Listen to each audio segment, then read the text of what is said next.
GeForce NOW's 4K PC update, we had to dive back into Cyberpunk 2077, crank it up to 4K and see just how good this looked, and my goodness does it look good. But at 4K, Cyberpunk 2077 certainly gives the 3080 a run for its money. So let's have a look at the settings here. You can see that we have 4K manually set, and we now have the max bitrate up to 75 megabits per second as well, with 60 frames per second.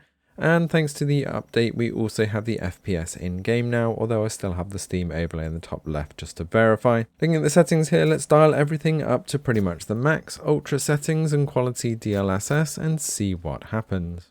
So with full ray tracing, ultra settings and DLSS on quality, it's just about 30 frames per second moving around, but as soon as we dive into a car and start driving around, we see those frames start to dip somewhat.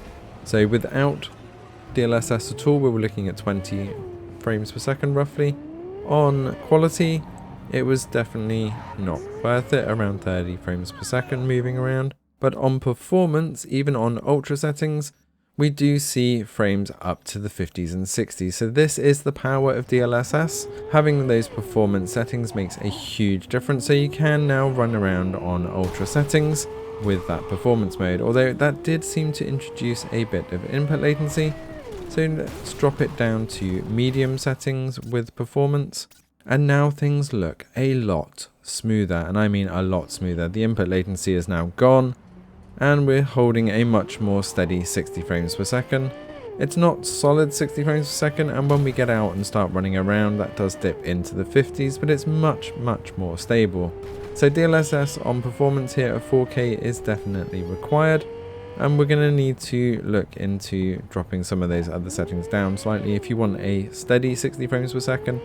But to be honest, the difference between medium and high here at 4K is barely noticeable. So if you are going to be enjoying your time at full 4K, then medium settings or ditching one of the ray tracing settings to hold a more steady frame rate will give you a much more stable experience. So it's the ray tracing that takes the huge hit here in Cyberpunk 2077.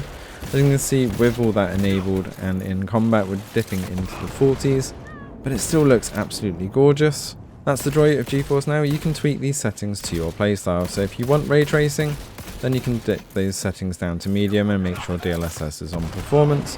If you don't really care about ray tracing, then you can dial everything up to ultra and turn ray tracing off, and you'll still get a solid 60 frames per second at beautiful quality. I'll leave you a bit more of the gameplay here without me talking, so you can get a good feel for the game and performance. Let us know in the comments below if you are going to be diving into 4K or whether 1440 on PC is still enough. Thanks for watching and enjoy the rest of the video.